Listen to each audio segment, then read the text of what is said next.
মাটির সূর্য সন্তান শহীদ রাষ্ট্রপতি জিয়াউর রহমান। দীর্ঘ ৪৭টা বছর আমরা কাটিয়েছি। অসংখ্য মানুষ আছে এখনো যারা সেই সৃষ্টির প্রথম থেকে এই দলের সাথে জড়িত।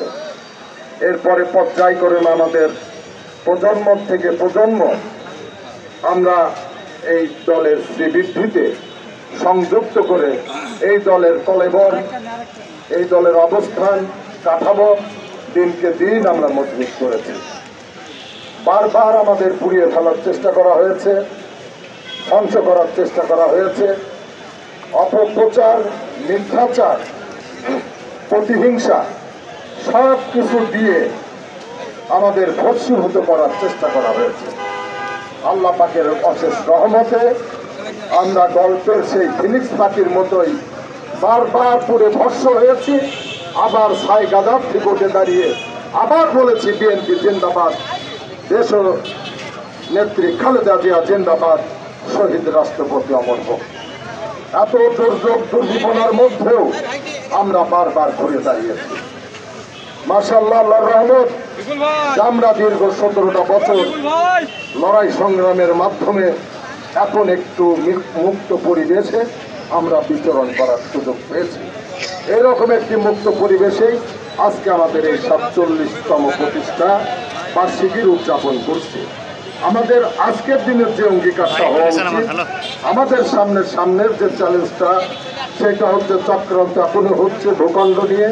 সেই ভূখণ্ড রক্ষার চ্যালেঞ্জ আমাদের মোকাবেলা করতে হবে।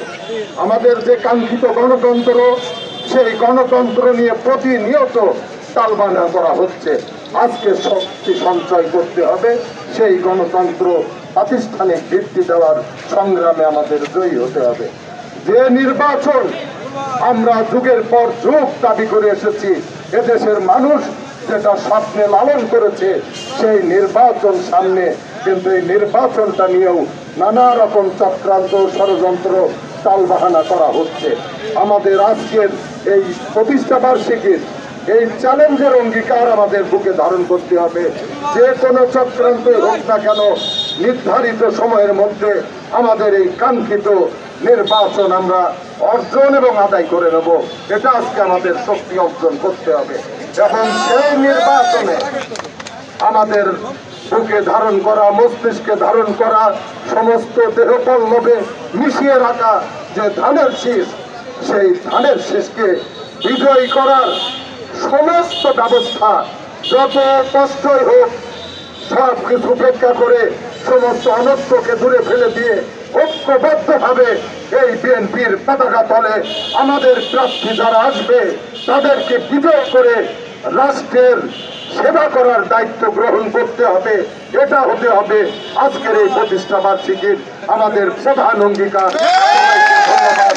আসসালামু আলাইকুম ওয়া রাহমাতুল্লাহ।